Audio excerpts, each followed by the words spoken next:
Good morning, स्वागत है हमारे इस चैनल पे। आज हम लोग पढ़ेंगे इतिहास के बारे में, जो सीबीएसई बोर्ड के लिए भी और अन्य जो भी एनसीईआरटी के स्टडी करने वाले लोग हैं, स्टूडेंट्स हैं, उन सभी के लिए ज़रूरी है। तो ज़्यादा समय ना लेते हुए हम लोग शुरू करते हैं। और एसएसटी जो है, हिस्ट्री जिसे कहते हैं, उस हिस्ट्री का हम लोग सेकेंड लेसन पढ़ने वाले हैं, जिसमें हम लोग को पढ़ना है नेशनलिज्म इन इंडिया, मतलब भारत में राष्ट्रवाद के बारे में पढ़ेंगे। तो मैंने इसको हिस्ट्री का जब मैं बुक देखा तो बहुत ज़्यादा प्रोसेस था, लॉन्ग प्रोसेस था, जिसको समझने में बहुत मुश्किलें आ रही हैं। मैं सोचा कि कुछ टॉपिक के माध्यम से अपने विद्यार्थियों को बहुत आसान तरीका से उपलब्ध करा दूँ। चलिए शुरू करते हैं।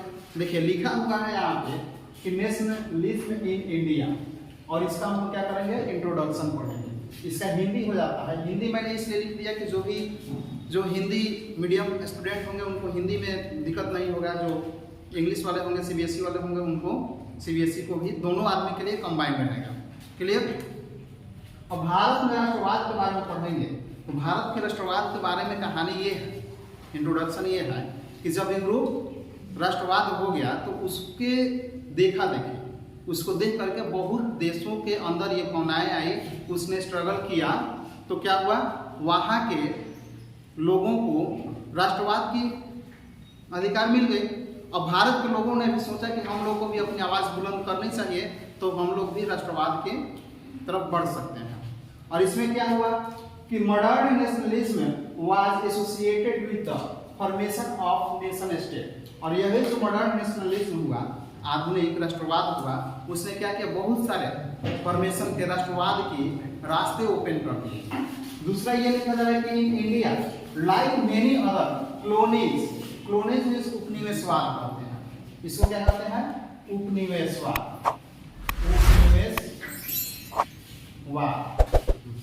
उपनिवेशवाद की बहुत ज्यादा प्रोसेस चल रही थी। डेट मीन्स उपनिवेशवाद का मतलब होता है कि एक राजा किसी दूसरे राजा के ऊपर क्या कर रहा है, अधिकार जमा करके है, उसको किसी युद्ध में हरा दिया, और हराने के बाद से उसे क्या है, वो अपने अनुसार से उस राजा को डील करता है। तो यहाँ पे बहुत ज्यादा चल रहा था इंडिया में।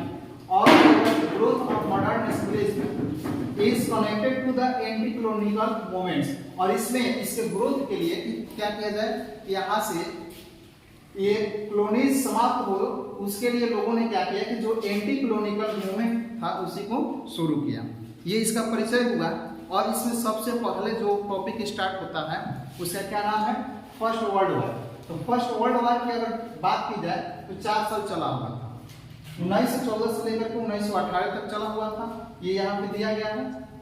और उसी में क्या हुआ, ये 1914 से लेकर के 1918 तक। और ये जो 1918 तक चल रहा है उसमें क्या लिखा जा रहा है कि created a new political and economic situation. ये वर्ल्ड वॉर के समाप्त होने के बाद से, फर्स्ट वर्ल्ड वॉर समाप्त जब हुआ तो देश में एक नया राजनीतिक और आर्थिक क्या हुआ कि एक सिचुएशन उत्पन्न हुआ। उस आर्थिक सिचुएशन में क्या हुआ कि इंडिया को बहुत सारे, इंडिया को फेस करने पड़े, क्या चीज, वेरियस प्रॉब्लम, बहुत सारे समस्याओं का सामना करना पड़ा ड्यूरिंग द वर्ल्ड क्या है, वार पीरियड। युद्ध के समय बहुत ज्यादा समस्याओं का समाधान करना पड़ा था भारत को। उसमें किया क्या गया कि भारत के पास से यहाँ पे लिखा गया ना कि पॉलिटिकल और इकोनॉमिक दोनों सिचुएशन को बहुत ज्यादा असर पड़ा।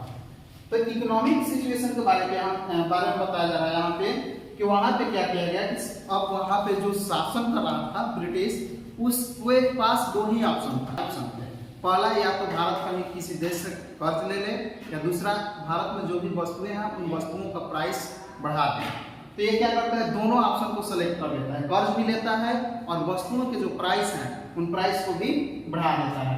और इसमें बताया क्या गया कि इंक्रीज, वृद्धि हो गया किस चीज में, तो इन डिफेंस में, इन डिफेंस एक्सपेंडिचर में, मतलब रक्षा व्यय में बहुत ज्यादा इजाफा करना होगा, तब जाकर के देश की क्या है, रक्षा बच सकती है। और उसके बाद उसने क्या किया कि प्राइस को इंक्रीज कर दिया, किसके थ्रू, द वार ईयर। ये वार ईयर चला था 1913 से लेकर के 1918 तक चला, जिसमें सभी वस्तुओं का रेट सीधे डबल हो गया, डबल कर दिया गया।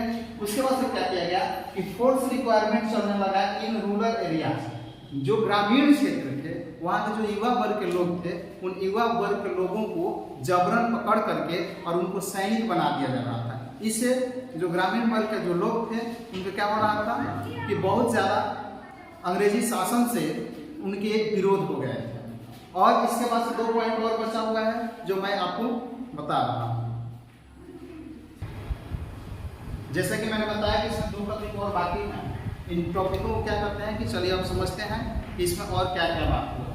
बताया जा रहा है कि ड्यूरिंग कितना है 1918 से 1919 तक और 1920 से 1921 तक जो कर्ज जो था फसल, क्या चीज फसल वो फेल हो गया, मतलब कि फसल बर्बाद हो गए, नष्ट हो गए। इससे क्या हुआ कि फसल का जो भंडारण था वो देश से लगभग खाली हो गया। और खाली होने की वजह से क्या हुआ कि मेनी पार्ट्स, ये लिखा गया है कि many parts of the India के हर अधिकांश भागों से फसल बर्बाद हो गए। और इस फसल, एक तो फसल का बर्बाद होना, वार होना, और तीसरी ये बात होती है कि उस समय में एक फ्लू आ जाता है। क्या चीज आ जाता है? फ्लू।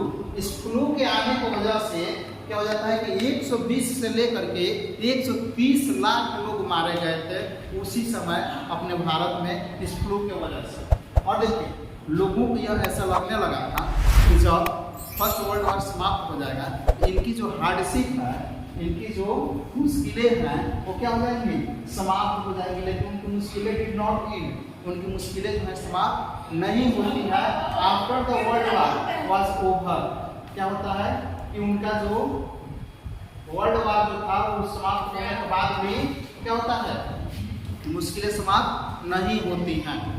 बस इतना ही, और फिर मिलते हैं हम एक नए टॉपिक के साथ में।